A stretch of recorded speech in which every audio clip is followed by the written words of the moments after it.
For those of you that didn't notice, Florida was doing great long before Ron DeSantis got there.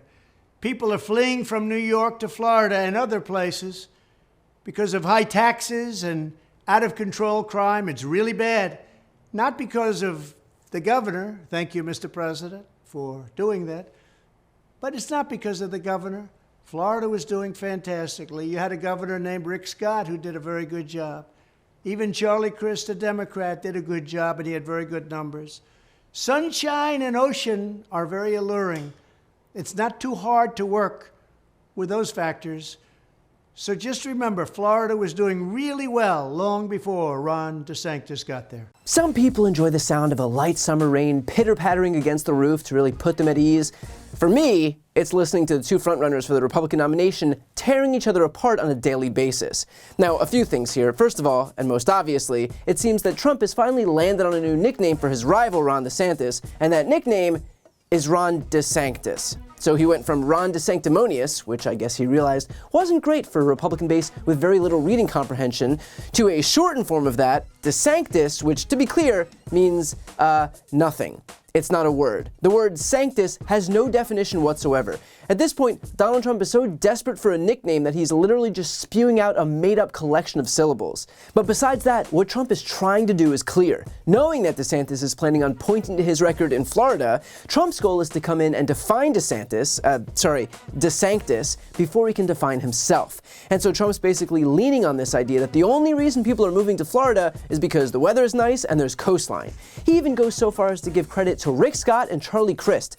Crist ran against DeSantis this election cycle, meaning Trump would faster compliment a Democrat than Republican Ron DeSantis. It's actually pretty amazing to watch the lengths that Trump will go to consolidate power for himself, including torching his own party to keep himself atop the polls.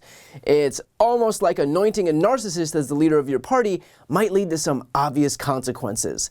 But Trump didn't stop there. MSNBC actually put together a supercut of Trump's attacks on Ron DeSantis while Trump was speaking in Iowa.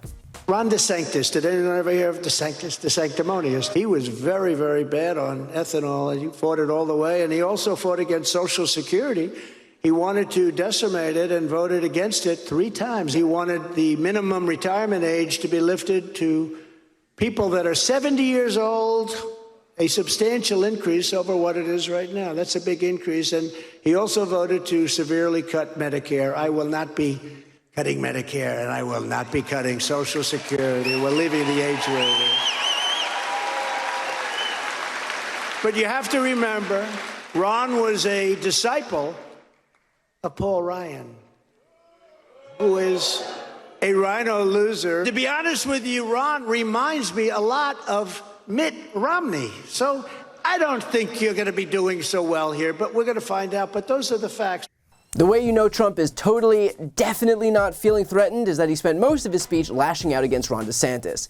As for what he said, Trump is actually right in the sense that DeSantis had voted for a number of provisions that would weaken earned benefits, including making 70 the new age threshold for seniors to collect federal benefits, and also for privatizing Social Security. Not great if you want to actually collect the earned benefits you've worked your entire life for. But with that said, I don't exactly think that Donald Trump, of all people, is the messenger for this.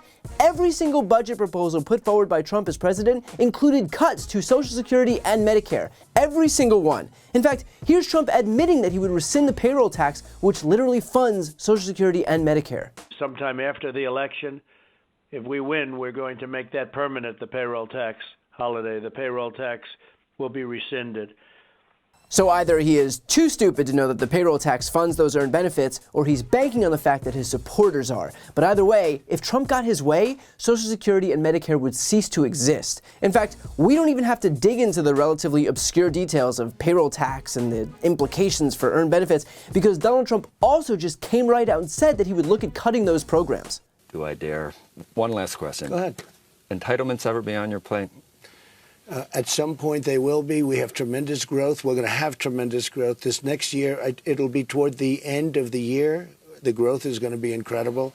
And at the right time, we will take a look at that. You know, that's actually the easiest of all things, if you look, because it's such a big percentage. You're willing to do some of the things that you said you wouldn't do in the past, though, in terms of Medicare? Well, we're going to look. We also have assets that we never had. I mean, we never had growth like this. We never had a consumer that was taken in through different means over $10,000 a family.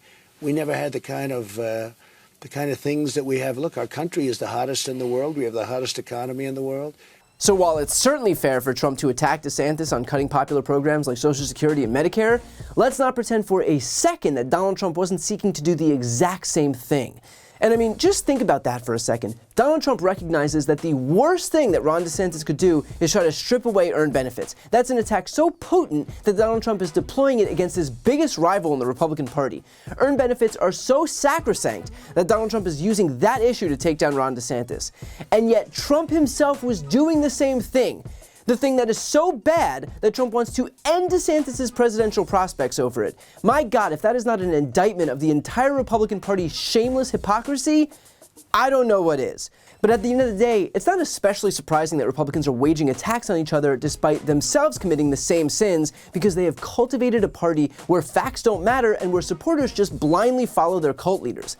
And so even though Trump did exactly what he's criticizing Ron DeSantis for, at the end of the day, no one really cares because it's not about what he's done for anyone. It's just a cult of personality, and the cult leader demands total fealty and his minions give it to him. It is nothing more than reality TV, which I suppose shouldn't be surprising considering that is quite literally the only thing that Donald Trump is qualified to do. And so while we can pretend that this Republican primary is going to be focused on policy, we all know that it's going to be personal attacks and character assassinations, and that is where Donald Trump holds a clear advantage. And so despite the fact that Donald Trump is a known loser, that he lost in 2020 and all of his handpicked battleground candidates lost in 2022, he'll still be the favorite to win the nomination in 2024 because the Republican Party has facilitated a system wherein the biggest bomb thrower will win. It has nothing to do with governing, nothing to do with policy, nothing to do with making their constituents' lives better. It is solely just a lowest common denominator reality TV show. So we'll continue to watch this primary play out, but whether it's Donald Trump or Ron DeSantis, let's be clear about one thing. They are selling something that the American people do not want. Whether it's cuts to earned benefits or anti-LGBT bigotry or big government abortion bans, this country has made it clear where they stand on the positions that these politicians are most closely associated with. So you can dress it up in a different suit or in a younger guy, but at the end of the day, the product is the same. And just like Americans spoke out against it in 2018, in 2020, and in 2022, they'll do it again in 2024. Before you go, a quick announcement. I've started a Spanish YouTube channel. Democrats desperately need to be able to appeal to Spanish-speaking audiences, so this is me doing my part. To help that channel get going in the algorithm so that we can finally start spreading our progressive message and breaking the conservative stranglehold on Spanish-speaking media, please subscribe and watch a few videos. The link to that channel, called Brian Teller Cohen Espanol, is right here on this screen. And of course, to see more of my content in English, make sure to subscribe to this channel as well. The link is also right here on this screen. Thanks so much for watching.